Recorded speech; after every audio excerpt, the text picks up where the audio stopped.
الناس اللي مقلقة من حوار القيد الاستثنائي ونهائي كأس مصر من بيراميدز والزمالك اللي هو هيبقى يوم 5، والكده هيتقفل يوم 10 القيد الاستثنائي للنادي الأهلي عشان هيشارك في كأس العالم للأندية.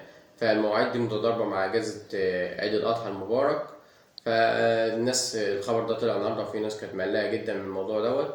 فأنا حبيت أطمنك، فبقول لك إن الفيفا سمحت إن بعض الاتحادات تشتغل فترات استثنائية لمساعدة اللاعبين اللي هتشارك في كأس العالم للأندية.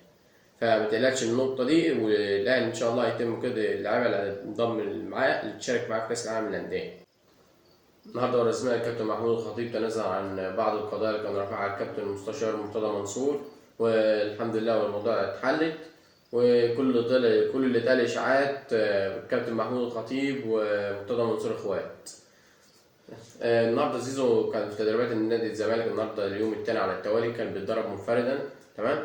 اللاعب لو استمر ان هو يتدرب منفردا على طول كده هيرفع قضيه على نادي الزمالك في الفيفا، وهيتم فسخ العقد بتاعه وهياخد مستحقاته ومستأخرات زي ما عمل ميشيلك قبل كده مع نادي الزمالك برضه.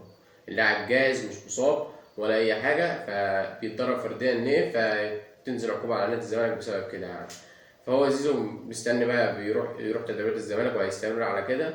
ولو حد برضه تعرض لإساءة من أحد الجماهير ولا من المسؤول ولا تعرض لأي أذى، برضه يرفع قضية على نادي الزمالك في الفيفا، ويتم جزاء نادي الزمالك في وقتها يعني.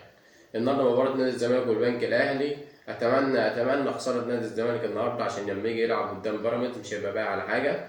عشان يلعب بكل روح، عشان يا دوبك بس يلحق يلعب كونفدرالية. لو خسر الزمالك النهارده فأنا زي ما بقولك كده، لو كسب فهو ممكن يجي بقى ماتش بيراميدز يفوت ماتش بيراميدز عادي يتعادل معاه، فممكن يفوت لك الماتش، يفوت البيراميدز الماتش.